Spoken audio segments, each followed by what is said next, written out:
tanghali po. Oras na para sa maiinit na balita. Mainit na balita, guilty ang hatol ng Pasig Regional Trial Court kay dating Bamban-Tarlac Mayor Alice Guo para sa kasong qualified human trafficking. Hinatulan ding guilty ang 7 kapwa-akusado ni Guo. Ayon po yan sa Presidential Anti-Organized Crime Commission o PAOC, Ate Assistant State Prosecutor Olivia Torre Villas. Pinatawa ng mga akusado ng life imprisonment. Pinagmumulta rin sila ng tig 2 milyong piso bawat isa. Ang kasong qualified human trafficking ay may kinalaman sa iligal na aktibidad sa niraid na Pogo sa Bamba noong 2024. Batay po sa pahayag ng PAOC sina Guo, Rachel Malonzo Carrion, Jamie Lynn Cruz at Walter Wong Rong ang itinurong mga nag-organisa sa trafficking sa Baofu Compound. Habang ang 4 na iba pang akusado naman ang gumawa ng aktwal na human trafficking. Ang iba pang detalye kaugnay sa hatol kay Alice Guo at iba pa, ihahatid namin maya-maya.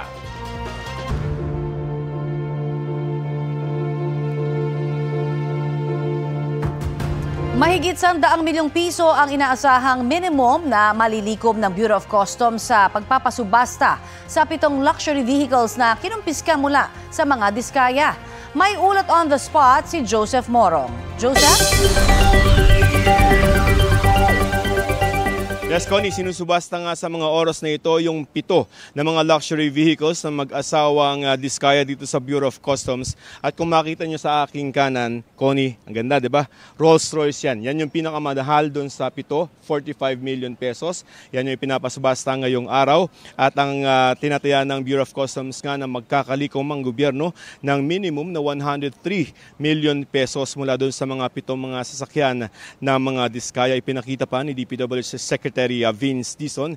Alam mo yung pinagmamalaki ng mga diskaya na payong doon sa loob ng Rolls-Royce. Bukod kay Dizon ay dinaluhan rin ang pagsubasta na ito ni bagong talagang Department of Finance Secretary Frederick Go, Independent Commission for Infrastructure Chairman Justice Andres Reyes Jr., Bureau of Customs Commissioner Ariel Nepomuceno at LTO Assistant Secretary Marcus Lacanilao. Ayon kay Justice Reyes, ito raw ay bahagi ng pagbabalik ng pera ng taong bayan. Ayon naman kay Commissioner Nepomuceno ay iririmit agad sa Bureau of Treasury ang malilikom na pera. Narito ang magkakasunod na pahayag ni na Justice Reyes, Secretary Dizon at Commissioner Nepomuceno. We are here today to restore what rightfully belongs to our countrymen. Pera natin yan, yung pinambigid dyan. Pera natin lahat eh. Yung payong na yun, ewan ko kung yung payong pa lang, ilang milyon na yun. Pera natin yan eh. So may kasamang galit, pero at the same time, may kasama ding tuwa eh. Na finally, mababawi na natin lahat to. At makakakuha na tayo ng hustisya. Pag nanalo sa auction, magbabayad ka kagad eh. Magagamit na yan sa mga programa para sa ating mga kababayan. Connie, sa paunang resulta nung auction ay 3 na yung nag-failed na bidding. Kasama na, unfortunately, yung Rolls-Royce. Pero itong nasa kaliwa ko naman, itong Mercedes-Benz na pula, ay 7 million lang yung starting bid niyan. Pero ang nanalong bid ay 15 million, so almost double. Karamihan dun sa mga nag-bid ay mga kumpanya, pero may isang individual. At ayon naman sa Bureau of Customs, mamaya ay pwede namang ilantad kung sino-sino yung mga ito kasi nagpirma sila ng waiver na pwedeng ibigay yung kanilang mga pangalan sa kanilang ginagawang bidding na ito, Connie. Okay, matanong ko lang, Joseph, bakit nag-fail ka mo yung parang bidding doon sa Rolls-Royce? We don't know if, yet, no, kasi medyo mahal din naman, 45 million yung Rolls-Royce. So, pero mamaya kasi pagkatapos ng bidding, nasa vehicle number 5 na tayo, 5 of 7. So pagkatapos naman ng bidding ay magkakaroon ng press conference ang tagapagsalita ng BOC na si Attorney Chris Bendijo at itatanong natin kung bakit hindi nakuha or walang nakapag-bid. Pero may nag-register para dito. So we'll have to clarify kung bakit ano nangyari kanina, Connie. Oo, at yung vetting process para, syempre, bago magkaroon ng mga bidders, kailangan sigurado na talagang malinis din, no, yung mga negosyo o kakayanan din itong mga ito. Correct. May vetting process kasi bago itong araw na to ay nagkaroon ng registration yung mga gustong magpabid dito. Doon naman sa mga nagsasabi na baka mamaya umikot lang itong sasakyan na to at yung mga involved pa rin yung mga makabili nito. Ang sabi naman nitong si Secretary Dizon ay halimbawa kung pangamba natin ay mabili ulit naman to ng mga Diskaya, they cannot do that kasi naka-frozen yung kanilang mga assets at hindi pwedeng gamitin yung pera na yun para ipambili ng kahit na ano, Connie. Alright, maraming salamat sa iyong update sa amin, Joseph Moro. Sakaling umuwi si dating Congressman Zaldico sa bansa, handa raw ang Office of the Ombudsman na bigyan siya ng proteksyon. Balita hatid ni Salima Refran. Sinabi ang mensahe ng Pangulo, ipasok ninyo yan dahil pinangako na sa akin ni Speaker Martinian at hindi na pwedeng baguhin. Kumbaga, ang utos ng hari hindi pwedeng mabali. Matapos sa mga umano'y revelasyon at sa gitna ng mga protesta, may nagpalutang raw na magbabalik bansa na si dating Congressman Zaldico, ayon kay Ombudsman Jesus Crispin Remulla. Kasi may mga balita nung panahon ng rally na umaaligid lang daw sa malapit lang sa Pilipinas. Pero I doubt it. Ako kasi hindi ako naniniwala talaga dahil kulang sa tapang yung tao kulang sa tapang. At kahit tingin ni Remulla na kalokohan ang sinasabi ni Ko na may banta sa kanyang buhay, hindi pa rin daw nawawala ang alok nilang bigyang proteksyon ng dating kongresista para makabalik ng Pilipinas at mapanumpaan ang mga sinasabi. Kung meron siya ibang kinatatakutan, sabihin niya. Pero tutulungan namin siya. We do not want anybody to be gone. Naraffle na sa Sandigan Bayan ang mga kasong malversation of public funds at 2 counts ng graft laban kay Ko sa 3 dibisyon. Kaugnay ito ng 289 million pesos na road dike project sa Nauhan Oriental, Mindoro, kung saan akusado rin ang ilang taga-DPWH Mimaropa at board members ng contractor na SunWest Incorporated na pagmamayari ng pamilya ni Ko. Sa amended rules of court, may 10 araw ang dibisyon para pag-aralan ang mga sinampang kaso kung sapat ito para litisin at para maglabas ng warrant of arrest laban sa mga akusado. Oras na lumabas na ito, sakalang makakahingi ng Interpol Red Notice ang pamahalaan laban kay Ko at makakapagpetisyong kanselahin ang pasaporte nito. Pumalag naman si Ombudsman Remulla sa sinabi ng abogado ni Ko na sa simula pa lang prejudged o matagal nang nahusgahan si Ko ng Ombudsman. Hindi kami korte rito. We are not judges here, we're prosecutors. So he can eat his words because we will not change our stance that he should be prosecuted for the crimes alleged in the information filed before Sandigan Bayan. Samantala, submitted for resolution at posibleng umakyat na rin daw sa Sandigan Bayan ang hindi bababa sa 3 mga reklamo laban sa mag-asawang kontratistang Curly at Sara Diskaya. Iniimbestigahan na rin daw ng Ombudsman ang mga kontratistang may conflict of interest sa mga proyekto. Salima Refran, nagbabalita para sa GMA Integrated News. Pinaghahandaan na ng ilang grupo ang kilos protesta kontra korupsyon sa November 30. Nakaw na yaman, ibalik sa bayan. At 30 sa luneta, lahat nagsama-sama. Inanunsyo ng koalisyong Kilusang Bayan kontra kurakot na simula ngayong linggo, may mga pagkilos ng isasagawa sa iba't ibang lugar. Kabilang po dyan ang Black Friday protest bukas. Sa November 30, magsisimula ang programa sa Luneta ng alas 9 ng umaga hanggang tanghali. Mayroon ding kilos protesta sa araw na yan sa iba pang lugar sa buong bansa.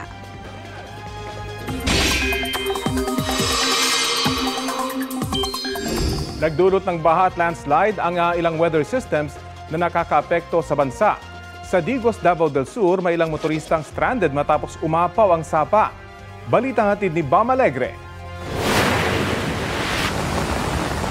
Rumagasa ang kulay putik na tubig sa sapa sa Digos, Davao del Sur. Kasunod yan ang pag-ulan na naranasan sa lugar. Sa barangay Kapatagan, umapaw na sa kalsada ang tubig mula sa sapa. Isang oras stranded ang mga motorista na naghintay ng paghupa ng tubig. Sa Cotabato, isinara muna ang Arakan Valley Davao Road dahil sa malawakang landslide. Ilang bahagi ng kalsada ang tuluyang bumigay at nahulog sa bangin dahil sa mga pag-ulan.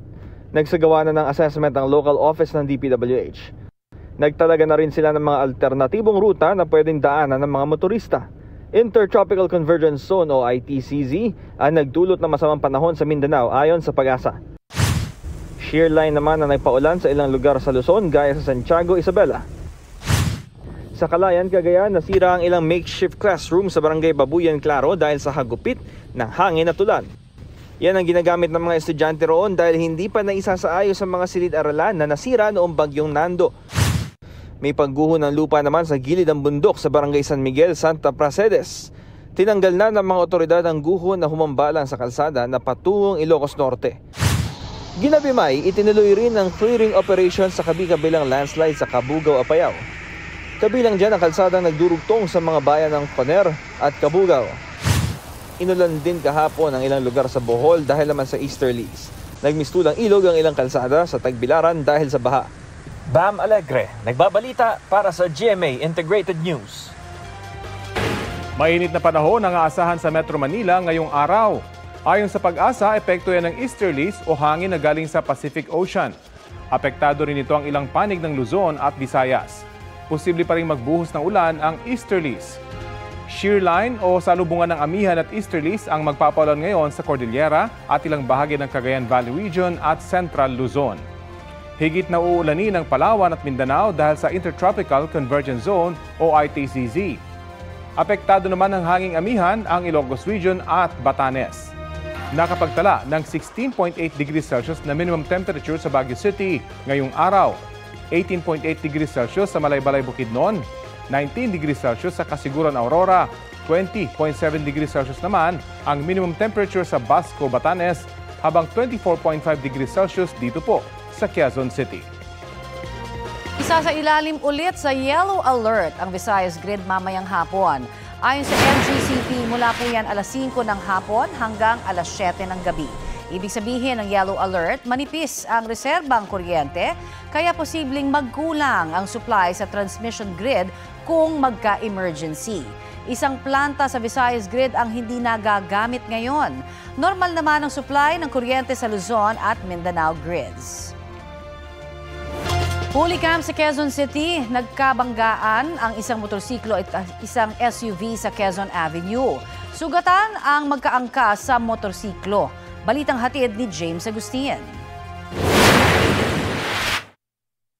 Galing sa U-turn slot ang isang motorsiklo sa bahaging ito ng Quezon Avenue sa Quezon City pasado alas 11:30 kagabi nang bigla nitong makabanggaan ng isang SUV. Sa isa pang anggulo ng CCTV, kita na sinubukan pang iwasan ng SUV ang motorsiklo. Tumila po ng dalawang lalaki na sakay ng motorsiklo. Ang 33 anyos sa rider, inabutan ng mga rescuer na nakahiga sa kalsada. Sugatan ang kanyang mukha. May mga sugat naman sa tuhod, siko at kamay. Ang 32 anyos na angkas. Tumama po sa may sasakyan, saka po sumimplang. Nakainom po yung driver ng motor, walang helmet. Sa imbestigasyon, nag-U-turn ng motorsiklo mula sa westbound lane ng Quezon Avenue. Ang SUV naman galing sa Welcome Rotonda at binabagtas ang eastbound lane ng kalsada. Since U-turn to, papunta siya dito. Instead na papunta dito, padiretso siya papunta dito. So nung bumubusina na ako, tinuloy niya pa rin. Yung isa niyang kasama, tumalon. Ito naman, di ko sure kung sa bumper o sa gulong tumama. Isinugod sa ospital ang mga nasugatang sakay ng motorsiklo. Bahagyang nagdulot ng traffic sa lugar ang aksidente. Patuloy ang imbestigasyon ng QCPD Traffic Sector 4. James Agustin, nagbabalita para sa GMA Integrated News.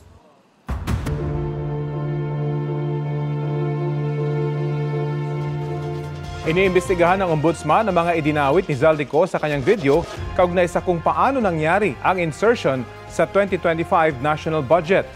Lumalabas din daw sa imbestigasyon ng Ombudsman na may sabwatan ang 3 undersecretaries. Balitang hatid ni Salima Refran.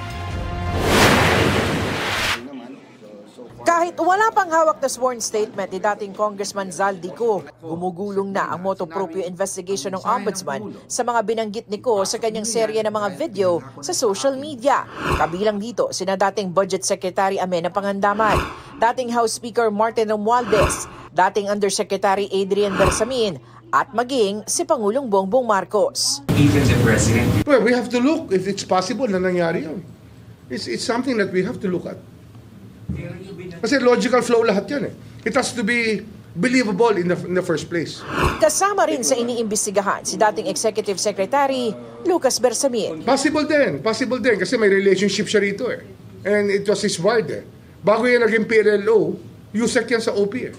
Apo ng dating Executive Secretary si Adrian Bersamin na dating Undersecretary ng Presidential Legislative Liaison Office o PLLO. Matagal na raw nasa radar ni Remulla ang nakababatang Bersamin. May naranasan kami sa DOJ na tila siya ang nakialam sa appointment process. We need, ang prosecutors natin, pinipili natin based on our confidence. And some people were not appointed accordingly or were appointed without even consulting us on that matter. Meron pa ibang mga pagkakataon that this young undersecretary was using the name of the president. There have been other incidents. Ang lumalabas raw ngayon sa investigasyon ayon kay Remulla, may conspiracy to commit plunder sina dating Yusek Bersamin, dating DPWH Undersecretary Roberto Bernardo at dating DepEd Undersecretary Tryjev Olayvar. Sa talumpati ni Senator Panfilo Lacson, pinangalanan niya sina Adrian Bersamin at Olayvar na ginagamit umano ang pangalan ni Pangulong Marcos para paikutin si Ko sa issue ng budget insertions. Batay raw yan sa pahayag ni Bernardo. Ayon pa kay Remulla, tinitingnan na ng Department of Justice na gawing state witness si Bernardo. May alok na rin daw itong magbalik ng pera sa gobyerno. Bersamin, Olayvar, and Bernardo were working together in practically laundering money. That's already a major offense that was being committed. Kasi nga, nakasakay na sa armored van yung pera sa kanyang narration, di ba? At inililipat sa kabilang armored van o nagpapalit sila ng armored van, they drive off with the van with the money. Iniiwan naman yung isa naman para punuin ulit ng pera. Nakakapangilabot yung ganitong mga kwento. Pero there must be veracity in it. No? Baka may katotohanan yan. At I think it's believable. Pero siyempre, we will also look at the other evidence available. They don't have a right to that money. Anong kinalaman nila sa pera yun? Ba't hawak nila?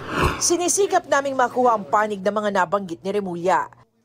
Sanima Refran, nagbabalita para sa GMA Integrated News. Taliwas sa inanunsyo ng Malacanang nitong Lunes, itinanggi ni dating Executive Secretary Lucas Bersamin na nagbitiw siya sa pwesto. President Ferdinand R. Marcos Jr. has formally accepted the resignations of Executive Secretary Lucas P. Bersamin out of delicadeza, after their departments were mentioned in allegations related to the flood control. Wala akong resignation na pinail. Opo. Kasi sinabi na lumabas na basa ko na lang, I resign out of delicadeza. Masarap pakinggan, yung out of delicadeza. Pero hindi naman totoo yan. Hindi ako nag-resign. Ang akin lang is when they make an announcement about my personal did I resign or not, they should have consulted me first. Courtesy yan, di ba? Huwag naman yung i-announce na lang nila, you are the last to be told. Ayon kay Bersamin, ang tanging liham na pinirmahan niya ay ipinasa lamang kamakalawa bilang paggalang sa kapangyarihan ng Pangulo na palitan siya. Nagkausap din daw sila ni Pangulong Bongbong Marcos pero hindi na siya nagbigay ng detalye. Sinisikap pang kunin ang pahayag ng Malacanang tungkol sa sinabi ni Bersamin. Isa si Bersamin sa mga opisyal na idinawit ni dating Congressman Zaldico na may kinalaman umano sa 100 billion pesos na insertion sa 2025 budget. Maring itinanggi ni Bersamin ang sinabi ni Ko dahil wala naman anyang kinalaman ang kanyang opisina sa insertions o sa budget process.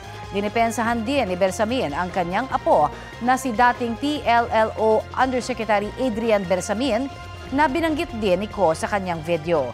Mabuting tao raw ang nakababatang Bersamin at hindi gagawa ng anumang labag sa utos ng nakatataas sa kanya. Handa raw ang nakatatandang Bersamin na harapin ang anumang kasong isasampa laban sa kanya sa korte. Ito ang GMA Regional TV News. Mainit na balita mula sa Luzon, hatid ng GMA Regional TV. Patay ang isang lalaking tricycle driver matapos madisgrasya sa barangay Bacod Bayan sa Cabanatuan, Nueva Ecija. Chris, meron na ba tayong tinitingnan na sanhi nitong naging aksidente? Connie, ang hinala ng pamilya ay inatake ng sakit na epilepsy ang nasawing tricycle driver kaya siya nawala ng kontrol sa pagmamaneho. Ayon sa mga otoridad, sakay noon ng biktima sa tricycle ang kanyang misis at 2 batang anak, pati na 2 kapitbahay at mga anak nila. Agad silang nasagip ng mga taga Bureau of Fire Protection matapos i-report ng mga saksi. Papunta raw noon sa health center ang pamilya para magpa-check up nang biglang sumalpok sa poste ang tricycle at nahulog sa irrigation canal ang mga sakay nito. Wala nang buhay nang makita ang tricycle driver. Dinala sa ospital ang 7 sugatang biktima. Patuloy pang iniimbestigahan ang insidente. Arestado naman ang 2 high-value drug target sa bypass operation sa Binangonan, Rizal. Huli sa operasyon sa Barangay Palangoy sina alias Dodong at alias Win. Nakuha sa kanila ang halos 50 gramo ng hinihinalang shabu na nagkakahalaga ng mahigit sa 300,000 piso. Nakuha rin ng mga otoridad ang isang sling bag, cellphone, baril, 4 na bala at buy-bust money. Nasa kustodiya na ng pulisya ang mga sospek na tumangging magbigay ng pahayag. Naharap sila sa karampatang reklamo.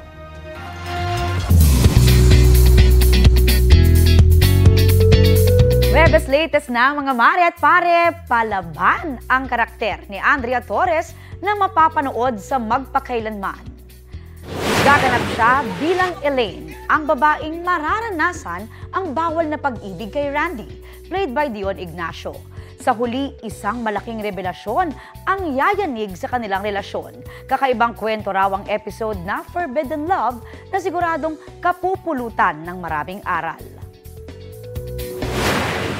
Love story siya, at the same time kwento ng isang palaban na babae dahil marami rin siyang pinagdaanan nung childhood niya. Siguro yung kahit anong ibato sa'yo ng buhay, kahit gaano pa kabigat yan, kailangan mo talagang piliin lumaban eh. Busy man with projects, isinisingit pa rin ni Andrea ang #MeTime. Kauuwi lang ng Kapuso star mula sa kanyang bakasyon sa Vietnam with friends. Very rich daw ang culture at history ng Vietnam, kaya ito ang napili nilang destination. Ito na ang mabibilis na balita. Sugatan ng driver ng isang truck at kanyang pahinante matapos bumangga sa isang waiting shed sa Taguig kaninang umaga. Base sa investigasyon, nawalan ng kontrol ang truck driver sa madulas na kalsada dahil sa pag-ulan. Walang nadamay na ibang sasakyan. Dahil sa insidente, bumigat ang trapiko sa lugar. Dumating na rin ng MMDA para alisin sa kalsada ang humambalang na truck. Huli kamang ilang beses na pagpapaputok ng baril ng rider na yan sa isang lalaki sa Barangay Salvacion sa Quezon City. Ang biktima nagawang makatakbo kahit may tama ng baril. Nagtamo siya ng 3 tama ng baril sa tagiliran at nagpapagaling na sa ospital. Naaresto ang suspect sa barangay Pasong Putik. Nakuha sa kanya ang isang baril na kargado ng mga bala. Onsehan sa illegal na droga ang nakikita ng pulisya na motibo sa krimen. Tumangging magbigay ng pahayag ang suspect na sinampahan na ng mga karampatang reklamo. Hulikam ang pagnanakaw ng motorsiklo sa Marikina. Pati ang sinampay, tinangay rin. Balitang hatid ni Bea Pinlac. Tila naghahabol ang lalaking yan na hindi mabasa ng ambon ang mga sinampay sa Barangay Tumana, Marikina, Martes ng madaling araw. Pero ang mga damit, hindi naman pala kanya, kundi ninakaw niya. Maya-maya, may tulak-tulak na siyang motor. Itinabi niya muna ito habang panay ang tingin sa paligid. Kinalikot niya ito at saka umalis. Ang motorsiklo, ninakaw rin pala niya. Tinitignan niya yung mga motor dito, kinakalikot niya. Tapos yung sa akin, ayun po yung talagang niya po, tinarget na tanggalin.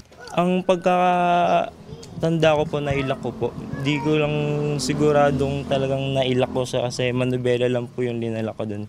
Bandang 7:00 na ng umaga nang mapansin ng may-ari na wala na ang kanyang motor. Nung siya magising na wala na yung motor niya, nagpakasakali pa siya magtanong-tanong doon. Tapos kinuha pa niya yung copy ng CCTV. Yung kanya, nakalimutan niya yung padlock. Siguro sa pagod niya dahil galing pa raw siya ng work. Siguro nakalimutan na niya. Natunton ng mga otoridad ang motorsiklo sa kalapit na kalsada. Baklas na ho. Pinaayos ko pa ho yung motor. Gumastos din ho ng... Yung anak ko, hindi ko natin sa school. Tapos pinaayos ko pa ho yung motor ko. Di rin ho na ako nakapasok sa trabaho. Yun po yung sobrang sakit ho sa ulo. Perwisyo sobra. Ang mga sinungkit na damit sa sampayan naman, hindi na na-recover. Inaalam pa ng barangay ang pagkakakilanlan ng lalaking nahuli, Cam. Palagay ko ito, hindi tiga tumana eh. Dumayo lang dito para magnakaw ng motor. Kasi kapag ititiga rito, tiga tumana, dampot agad to. Kasi may profile kami. Bea Pinlac, nagbabalita para sa GMA Integrated News. Ito ang GMA Regional TV News. May init na balita sa Visayas at Mindanao, hatid ng GMA Regional TV. Nagkasunog sa Negros Oriental Provincial Hospital sa Dumaguete City. Sara, kumusta ngayon ang operasyon sa ospital? Rafi, suspendido muna ang operasyon ng outpatient department ng ospital. Batay raw yan sa rekomendasyon ng Bureau of Fire Protection. Kabilang kasi ang outpatient at ang pediatric room sa mga naapektuhan ng sunog nitong Martes ng gabi. Mabilis na nakalikas sa mga empleyado, pasyente at mga bantay nang sumiklab ang sunog nitong Martes ng gabi. Wala namang naiulat na nasaktan. Inaalam pa ang pinagmulan ng apoy. Sa General Santos City, sugatan sa pamamaril ang driver at pahinante ng isang truck. Nangyari yan habang chine-check ng pahinante ang nakaparada nilang sasakyan sa Barangay Lagaw. Ang nakaupong driver ang binaril ng dumating na riding in tandem. Tinamaan siya sa balikat at leeg. Nagtamo naman ng minor injuries ang pahinante dahil sa tumalsik na debris ng truck. Bago sila isugod sa ospital, nabanggit daw ng driver sa pulisya na ang kanyang dating live-in partner daw ang babaeng angkas ng gunman. Natunton at naaresto kalaunan ang babae na itinangging may kinalaman siya sa krimen. Hindi rin daw siya ang angkas ng namaril na rider. Tinutugis pa ang rider. Ayon sa pulisya, personal na away ang posibleng motibo sa krimen. Update tayo sa mainit na balita na hatol ng korte na guilty kay Alice Go at 7 iba pa sa kasong qualified human trafficking. May ulat on the spot si Marisol Abduraman. Marisol? Rafi, matapos ang mahigit isang taon, nahatulan ng guilty ng korte si dating Bamban Mayor Alice Guo at 7 iba pa dahil sa kasong qualified human trafficking na isinampa laban sa kanila. Life imprisonment kay Rafi ang parusang ipinato ng korte kay dating Bamban Mayor Alice Guo at 7 iba pa na kinasuhan ng qualified trafficking in persons. Pero hindi na nagbigay ng iba pang detalye si Assistant State Prosecutor Olivia Torrevillas dahil daw sa pagiging sensitibo ng kaso. Hindi sumupot physically dito si Guo. Sa halip, ginawa ang promulgation via video conferencing. Hindi naman na raw nagdemand pa ang prosecution na mag-appear sina Guo at iba pa ng personal dito sa korte ngayong umaga.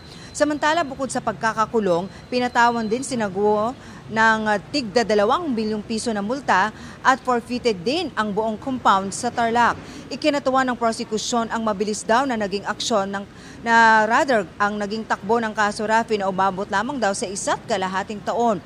Kaya para sa PAOK, ito raw ay isang symbolic victory, hindi lamang daw para sa gobyerno kundi para sa mga biktima. Bukod sa mga opisyal ng PAOK at prosecution, dumalo rin sa promulgation ngayong umaga si dating PAOK Chief Gilbert Cruz na kinabahan daw nung una sa magiging hatol ng korte. Masaya raw siya sa naging tagumpay ng kanilang mga operasyon. This is a symbolic victory for the government, especially in convincing our investors na talagang we are trying, the Office of PAOK together with the other agencies is really trying its best to establish a fair and just business climate. Yun ang kailangan natin ngayon.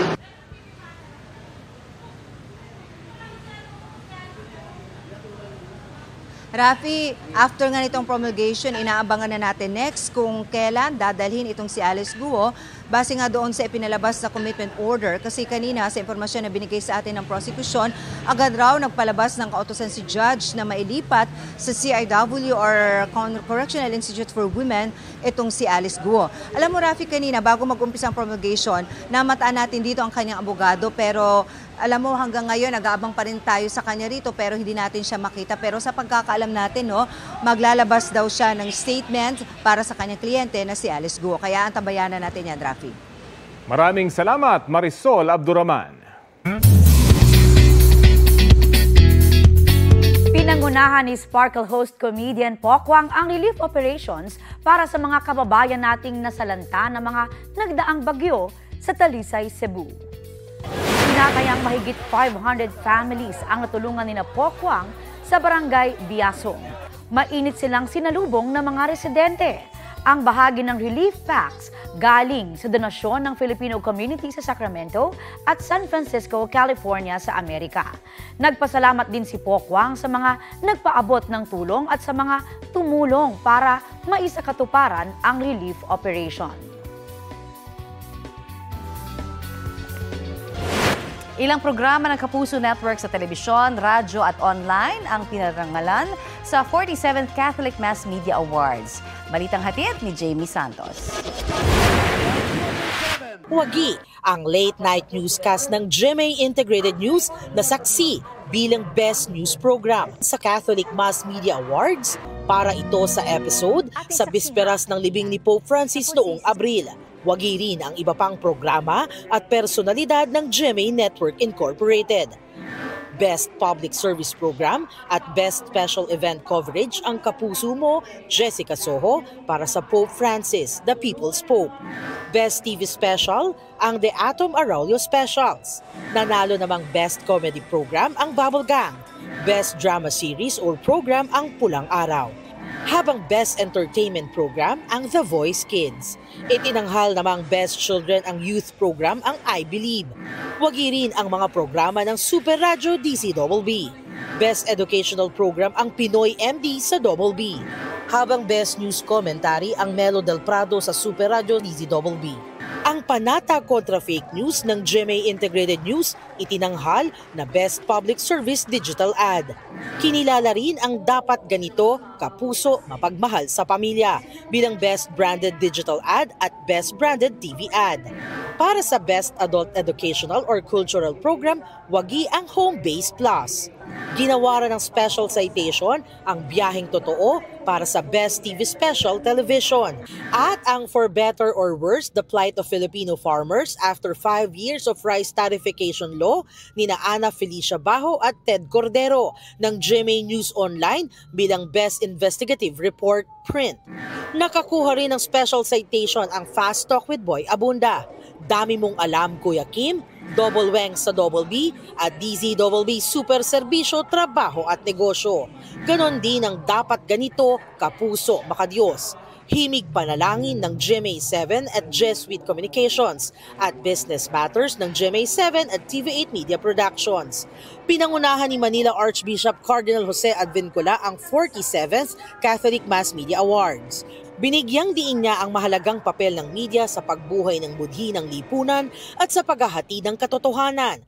The prophetic call of the 47th Catholic Mass Media Awards is for media practitioners to help in recovering our individual and collective conscience.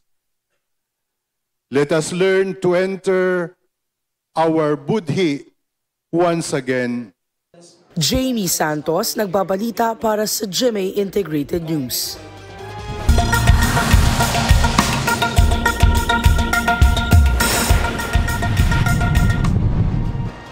Mahigit 170 gusali ang napinsala sa sunog sa Oita City sa Japan.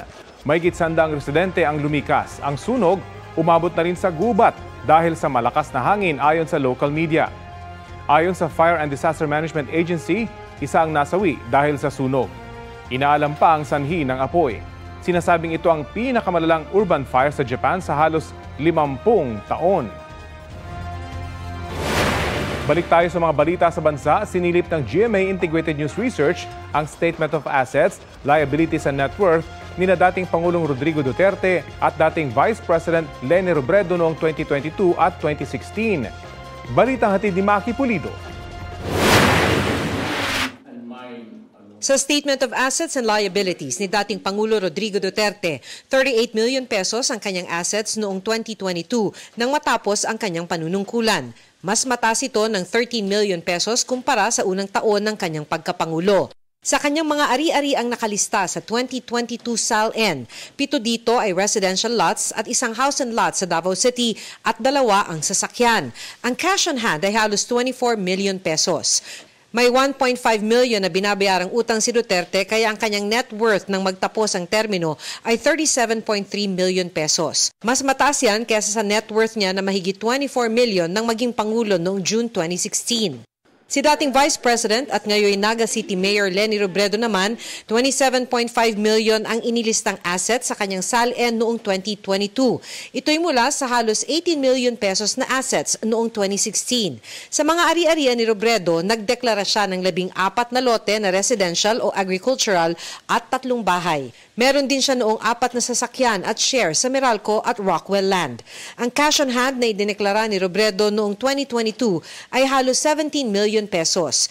Idineklara ni Robredo ang mahigit 12 million pesos na liabilities o utang, kaya't ang kanyang net worth ay mahigit 15.5 million pesos sa pagtatapos ng kanyang panunungkulan bilang vice-presidente. Mas mataas ito kesa sa kanyang mahigit 11 million pesos na net worth nang naluklok sa pwesto noong 2016. Maki Pulido nagbabalita para sa GMA Integrated News.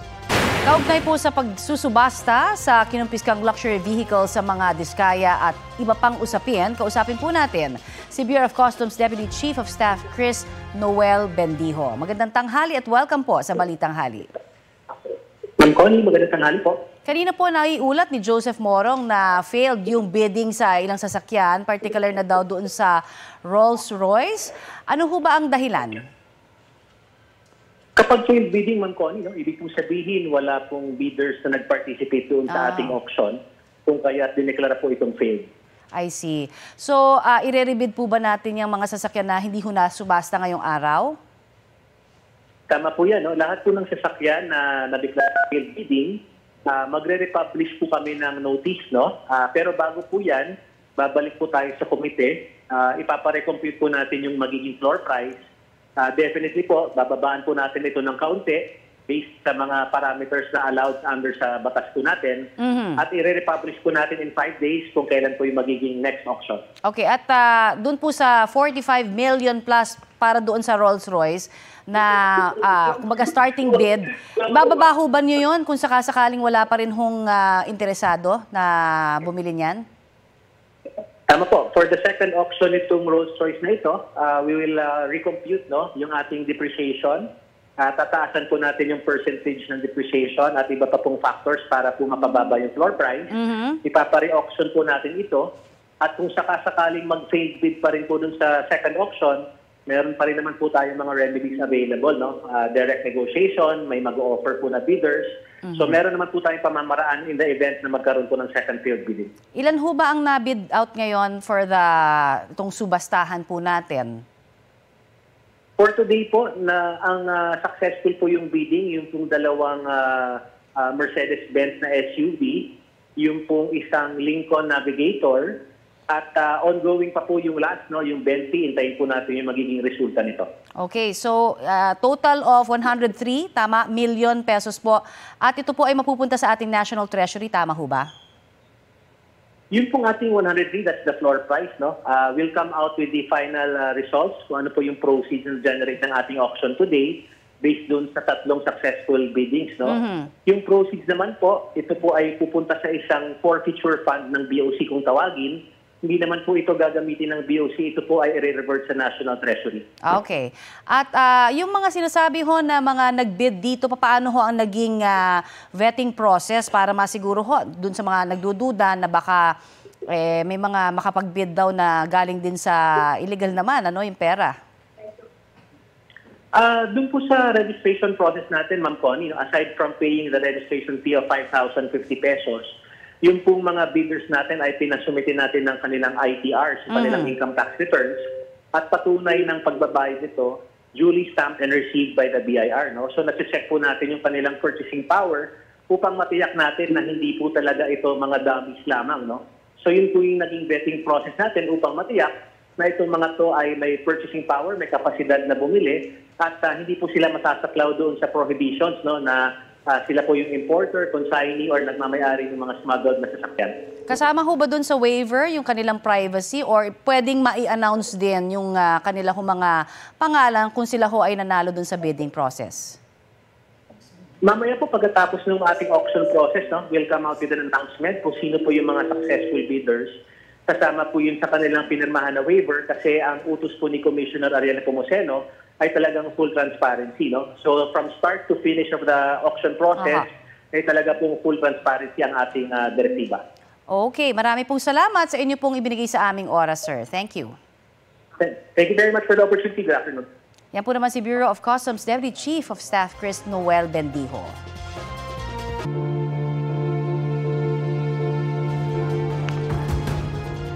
Pinag-aaralan na ng Independent Commission for Infrastructure ang dagdag na salaysay ni dating DPWH Undersecretary Roberto Bernardo.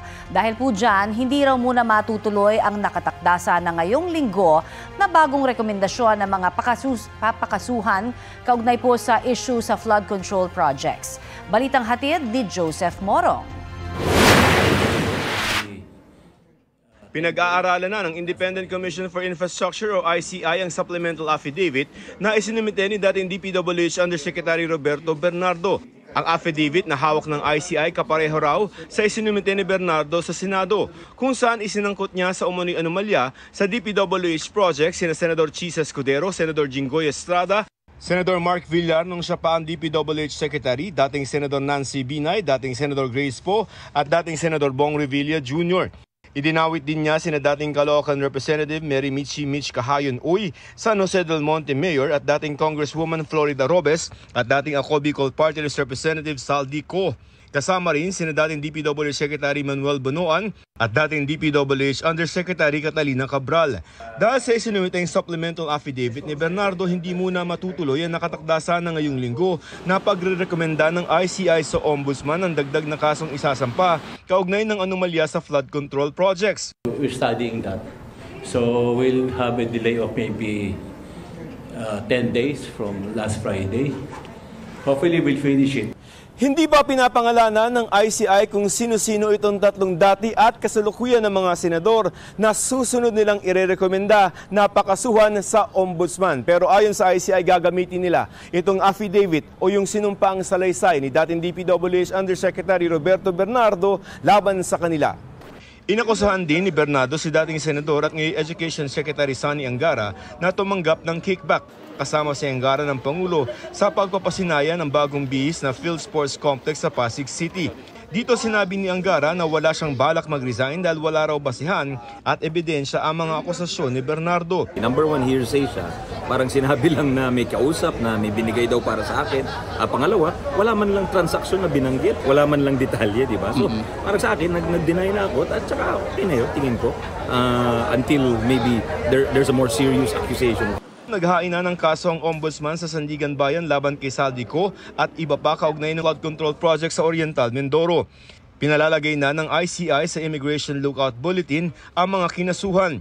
It is a hard-earned victory and a triumphant step forward on the road to lasting and rightful justice. It shows that the machinery of law and due process is working as it should. We are now closer to recovering what was stolen, and there is a public bidding of luxury cars. Expect more names to come out and more filings to follow.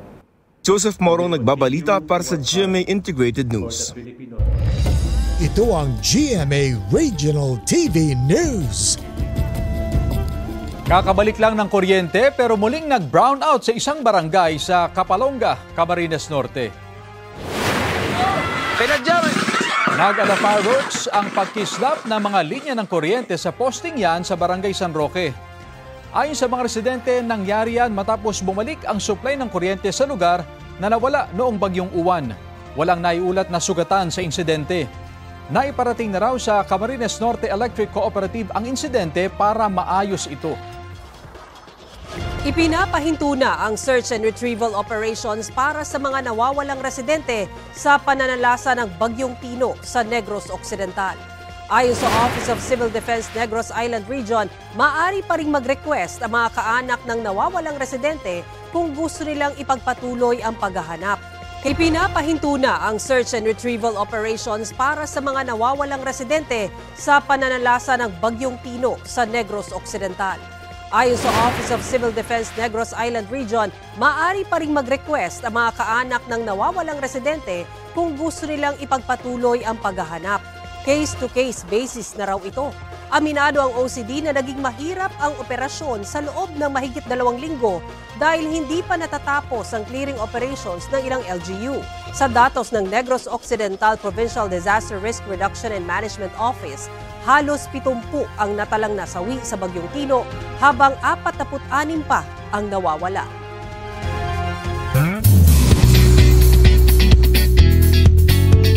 It's official, mga mare at pare. Kapuso na ang young professional boxer na si Eman Baco sa Pacquiao.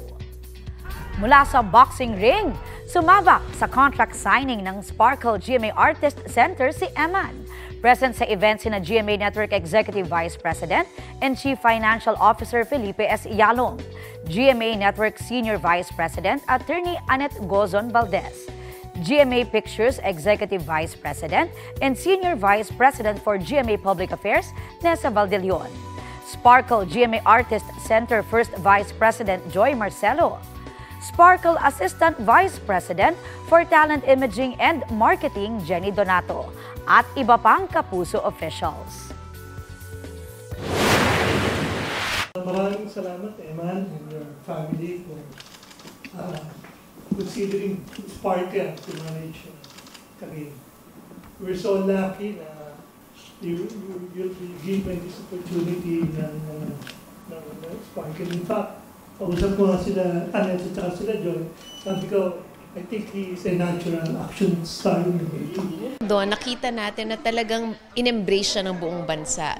Napakaganda pala ng kwento niya, napakaganda ng puso niya, na talagang bagay na bagay sa GMA. Naroon din ang supportive at proud family ng newest Sparkle artist. Naging emosyonal pa nga si Mommy Joanna Rose Baco sa Dino sa pagpirma ng anak.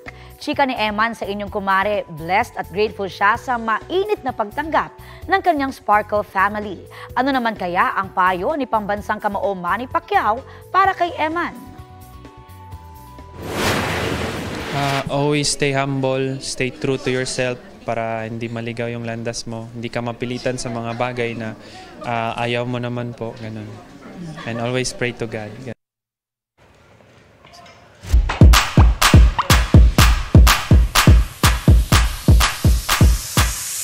Ito na, imbis na sa banyo, sa auction, bumidang isang inodoro sa New York sa USA.